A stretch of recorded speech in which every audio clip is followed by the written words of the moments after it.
I started working with wood when I was about 15 years old, working in roofing and remodeling. And I immediately wanted to expand that and work on building furniture. Furniture just seems so beautiful. And my first attempt actually at doing a full-fledged project was building cabinets for our new house here. Some of my favorite projects have actually been making some writing instruments, pens, and that sort of thing, just because of the intricacy and the detail and the beauty. And you can actually design them yourself. I get a lot of satisfaction in making gifts for people because people tend to appreciate them more than store-bought presents because of the thought, the effort that goes into making them. And they feel like, and a lot of times they are, made specifically for them. And so when I'm making a small table or a stool or a pen, I start to shape it with that person in mind. I think people see from my gifts that it's something that they're getting not just from me, but of me. Because it's something that I created and it's not something that is just readily available. I think the one thing I would tell people, especially young people getting into it, learn how to do it in the most basic way.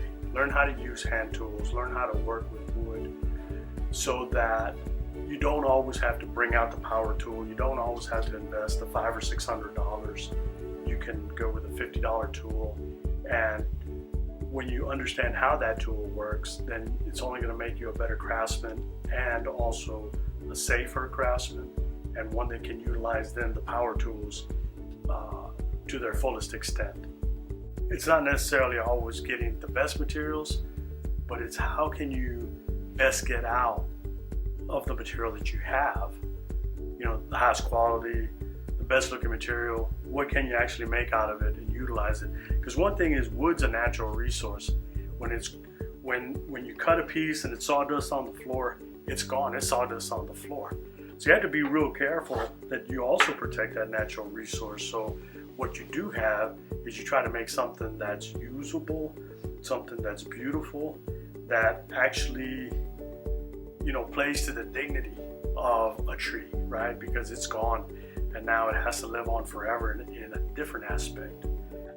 So when I make a pen, it's a user. If I make a piece of furniture, it's a user. It's not something just to be set aside. So if I make it, I want to make it sturdy, I want to make it durable, but I also want to make it beautiful. My tools are quite an array. There's a lot of new tools, but there are some pretty old tools here, and there's some pretty unique tools in that I love saws and hammers, and I'd rather have an old saw than a new saw, and I'd rather have an old hammer than a new hammer.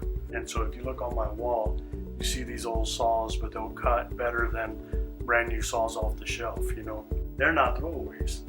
Those will outlast me. They've outlasted several craftsmen. And there's actually tools on my wall that belong to one of my aunt's father. And he passed away a few years ago, and I was lucky enough to be handed down these tools, and I'm proud that they have his initials on them. And there'll be something that, someday I hope that I can pass them on to my son or to a nephew or someone that's going to take up, the hobby as well.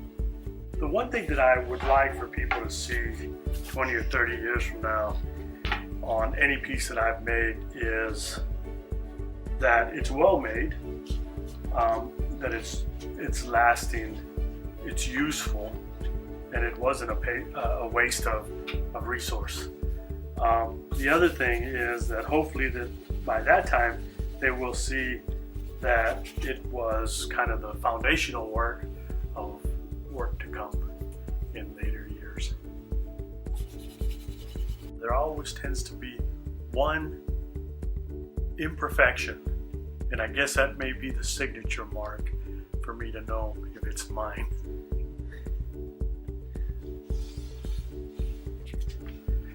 My name is John Hernandez, and woodworking is my passion.